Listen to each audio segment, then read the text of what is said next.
નમસ્કાર મિત્રો, education with Jignesh ચેનલમાં તમારું સ્વાગત છે અને હું છું જિગ્નેશ.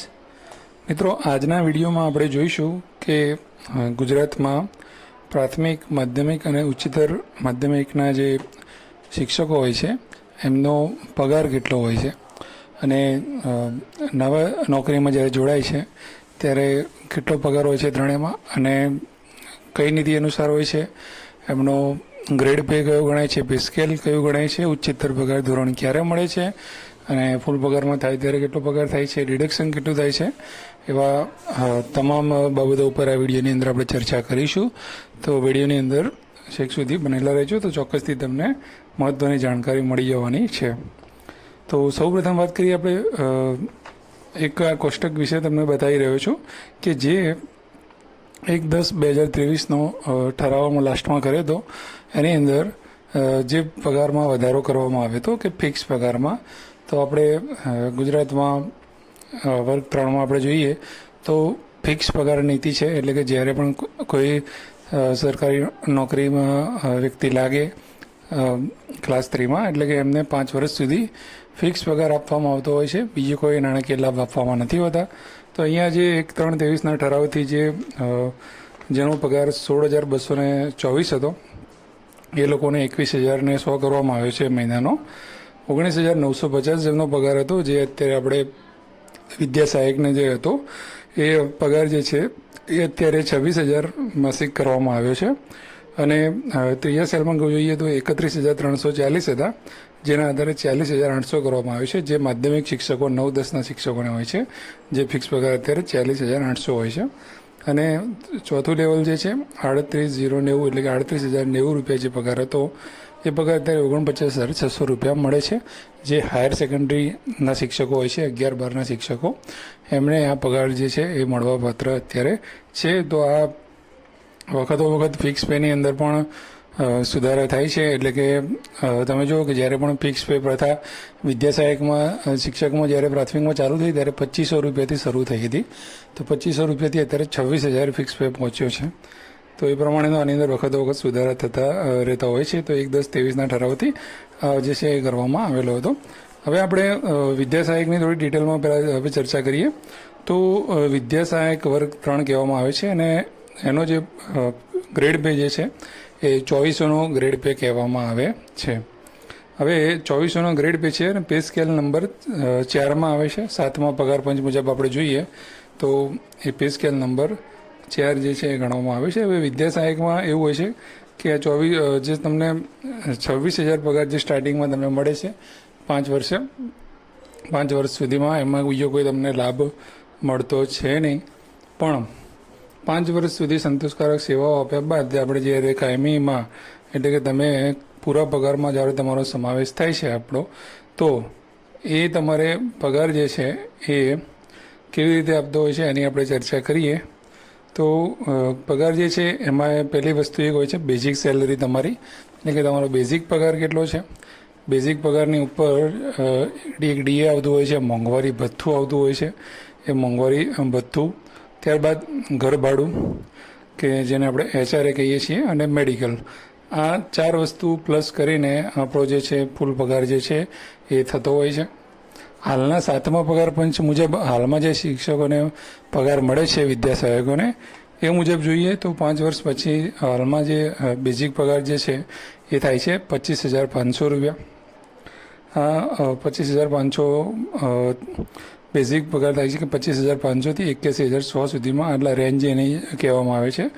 એના ઉપર હાલમાં લેટેસ્ટ જે સુધારો કરેલો છે એનો મોંઘવારી ભથ્થું જે છે એ 53% આવે છે. એટલે કે જે બેઝિક સેલરી હોય છે એના 53% ગણી અને મોંઘવારી ભથ્થું આપવામાં આવે છે. ત્યારબાદ ઘર ભાડું જે છે એ 8%, 16% અથવા તો 24% એ રીતનું હોય છે. હવે ઘર ભાડામાં એવું હાલના પ્રમાણે જે કેટેગરી પાડેલી હોય છે એમાં ગ્રામ્ય વિસ્તાર હોય તો તમને બેઝિક સેલરીના 8% જે HRA ઘર ભાડું મળતું હોય છે, અને નાના શહેરો હોય તો એની અંદર તમને 16% મળતું હોય છે, અને મોટા શહેરો મહાનગરપાલિકાઓની અંદર જે 24% જે છે એ ઘર ભાડું મળતું હોય છે એ પ્રમાણે ગણાતું હોય છે. અને 1,000 રૂપિયા જે છે મેડિકલ એલાઉન્સ જે છે એ મળતું હોય છે. તો એ પ્રમાણે આપણે જોવા જઈએ તો 25,500 જો બેઝિક સેલેરી હોય પ્લસ મોંઘવારી ભથ્થું એના ઉપર 13,515, અને મિનિમમ 8% પ્રમાણે આપણે ઘર ભાડું ગણીએ તો 2040 રૂપિયા એ અને 1000 રૂપિયા મેડિકલના એમ ગણીને જોવા જઈએ તો 42,055 રૂપિયા જે છે એ ફૂલ પગારમાં તમે આવો છો ત્યારે પગાર તમારો થાય છે. તો આ હતો 7મા પગાર પંચ મુજબ જે વિદ્યા સહાયકનો ફૂલ પગાર થાય છે એની વાત છે. હવે માની લો કે 8મું પગાર પંચ લાગુ પડે છે.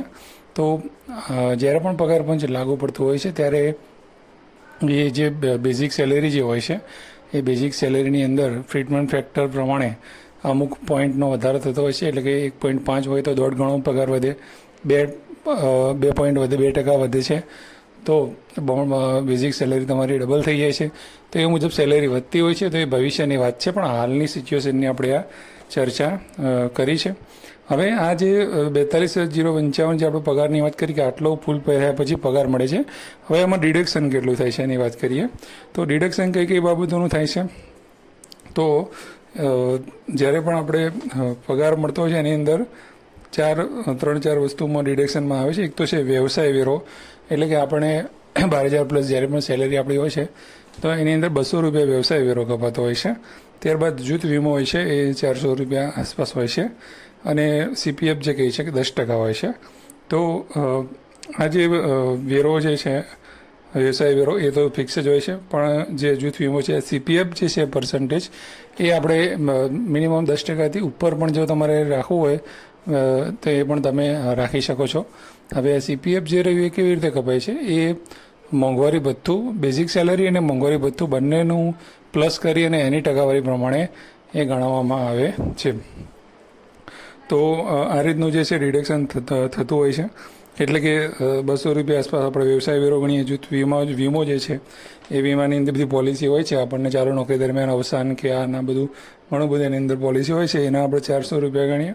CPFના આપણે 3,901 રૂપિયા જેવું ગણીએ કે એના આસપાસ ગણીએ તો 4500 રૂપિયા જેવું આશરે આપણે કદાચ એમાં રિડક્શન થતું હોય છે. તો તમને 37,000 જેવો પગાર જે છે એ હાથમાં આવતો હોય છે, જે વિદ્યા સહાયકને 5 વર્ષ ફૂલ પગારમાં થઈ ગયા પછી. હવે 5 વર્ષ ફૂલ પગારમાં થઈ ગયા પછી વિદ્યા સહાયકને વર્ષ ઇજાફો મળતો હોય છે અને એની જે સેલેરીના અમુક ટકાનો 2-3% કે એવો કંઈક વધારો થતો હોય છે. તો દર વર્ષે થોડો ઘણો પગારની અંદર વધારો થાય છે. પછી વિદ્યા સહાયક શિક્ષક જે છે એ પ્રાથમિક શિક્ષક જ્યારે એના 9 વર્ષ નોકરીમાં થઈ જાય છે, જે જ્યારથી નોકરી તમે લાગો છો ત્યારથી 9 વર્ષ તમે ગણો છો. તો જ્યારે પણ તમારા 9 વર્ષ પૂરા થાય છે તો ત્યારે તમને પહેલું ઉચ્ચતર પગાર ધોરણ મળે છે, જેને પ્રમોશન કહેવામાં આવે છે, ઉચ્ચતર પગાર ધોરણ. તો તમારો એ જે ગ્રેડ પે જે છે એ 2400થી વધીને સીધો તમારો ગ્રેડ પે જે છે એ વધી જાય છે અને એ તમને 4200 ગ્રેડ પે જે છે એ તમારો થઈ જાય છે. અને ત્યારબાદ 20 વર્ષે અગાઉ બીજો ગ્રેડ પે મતલબ મળે છે કે ઉચ્ચતર પગાર ધોરણ બીજું વધારાનું તમને 20 વર્ષે જે લાભ મળે છે એમાં તમારો ગ્રેડ પે છે એ 4400 થઈ જાય છે. અને એના પછીનું નોકરીના 30-31 વર્ષે મળતું હોય છે. પણ અત્યારે હાલમાં જે ઉમેદવારો જે છે આપણે 20-21 વર્ષ સુધીની વાત કરીએ તો ઓકે છે. તો આ પ્રમાણેની સેલેરી જેટલો ગ્રેડ પે ઊંચો હોય છે એ પ્રમાણે પે સ્કેલ ઊંચું ગણાય છે, પગાર વધારે મળવાપાત્ર હોય છે. વિદ્યા સહાયક વિશેના બીજા જે બાબતો છે રજાઓ બાબતમાં, એ રજાઓ અને બધી બાબતમાં આપણે આગામી વિડીયોની અંદર ચર્ચા કરીશું કે કેટલી રજાઓ મળે છે, મેડિકલ લીવ કેટલી મળે છે અને એ બધી ચર્ચા આપણે આગામી વિડીયોમાં કરીશું. તો આવો કોઈ સવાલ વિદ્યા સહાયક વિશે તમારો હોય તો તમે કોમેન્ટમાં જણાવજો, આપણે એની માહિતી મેળવવાનો પ્રયત્ન કરીશું. હવે આપણે વાત કરીએ માધ્યમિક શિક્ષકોની. તો માધ્યમિકમાં શાળાઓના 2 પ્રકાર હોય છે, સરકારી અને ગ્રાન્ટેડ. તો સરકારી અને ગ્રાન્ટેડ, હવે જે માધ્યમિક શિક્ષકો જે 4200ના ગ્રેડ પેમાં આવે છે અને પે સ્કેલ નંબર એમનું 6ઠ્ઠું ગણાય છે. તો 4200ના ગ્રેડ પેમાં એમને હમણાં જ્યારે નોકરી લાગે છે, જેવી રીતે આપણે અગાઉ વાત કરી એવી રીતે, તો 5 વર્ષ સુધી અત્યારે એમને 40,800 રૂપિયા મળવાપાત્ર છે. અને જ્યારે પણ ફૂલ પગારમાં એ લોકો આવે છે તો એમની જે સેલેરી રહી એ વધી જાય છે. અને જોવા જઈએ આપણે તો 5 વર્ષ પછી જે રહ્યા એ 39,900થી લઈને 1,26,000 સુધીનો પગાર જે છે એની અંદર થતો હોય છે.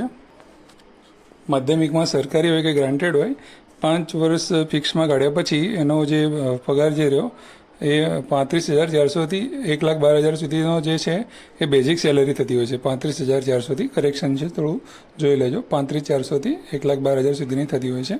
અને એની અંદર પણ જેવી રીતે 53% મોંઘવારી ભથ્થું ગણાય છે, એવી રીતે જેવી રીતે પ્રાથમિકમાં 25,500 ઉપર મોંઘવારી ભથ્થું ગણાય છે, એવી રીતે આ લોકોને એમનો જેટલો પણ સ્ટાર્ટિંગ પગાર છે 35,400, એના ઉપર 53% જે છે એ મોંઘવારી ભથ્થું ગણાય છે. એમને પણ ઘરભાડું, મેડિકલ વગેરે બધું જે છે એ પછી આનાથી અંદર કપાતું હોય છે અને એ પ્રમાણે જે છે પગાર એમાં મળતો હોય છે.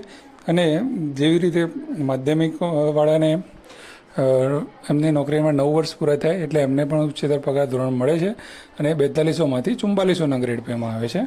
અને અગાઉ પછી 20 વર્ષ જ્યારે થાય છે તો એ 4600ના ગ્રેડ પેમાં આવે છે અને એમ કરીને એમના પગારો જે છે એ વધતા જાય છે.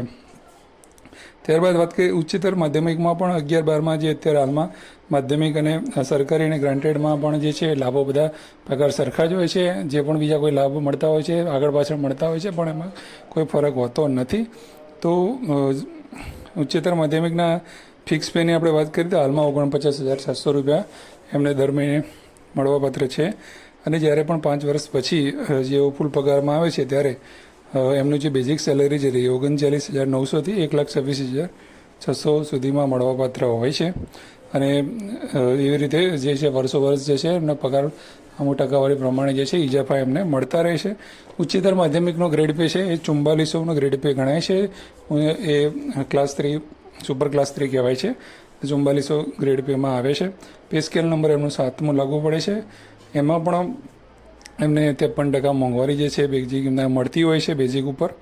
અને એમનો ટોટલ જે પગાર જે છે 5 વર્ષ પછી એ પ્રમાણે જે છે એ 53% મોંઘવારી પ્લસ જે રીતે ઘણું HRA મેડિકલ બધું મળીને એમનો પગાર પણ એ રીતે આવતો હોય છે એ પ્રમાણેનો. અને જે પણ આ ડિડક્શનની વાત કરીએ આપણે વ્યવસાય વેરો, જૂથ વીમો, CPF એ બધું એ લોકોને પણ કપાતું હોય છે. અને જેમ પ્રાથમિક અને માધ્યમિકને જેમ પ્રમોશનો મળે છે એવી રીતે 9 વર્ષે જે છે એ 4400 ગ્રેડ પેવાળાના 4600 ગ્રેડ પે થાય છે. અને પછી 20 વર્ષે એમને આગળનું જે કંઈ પણ પે સ્કેલ એમનો હોય એ ગ્રેડ પે એમને મળતો હોય છે. તો આવી રીતે પગારની જે છે એ ગણતરી થતી હોય છે ત્રણેયમાં.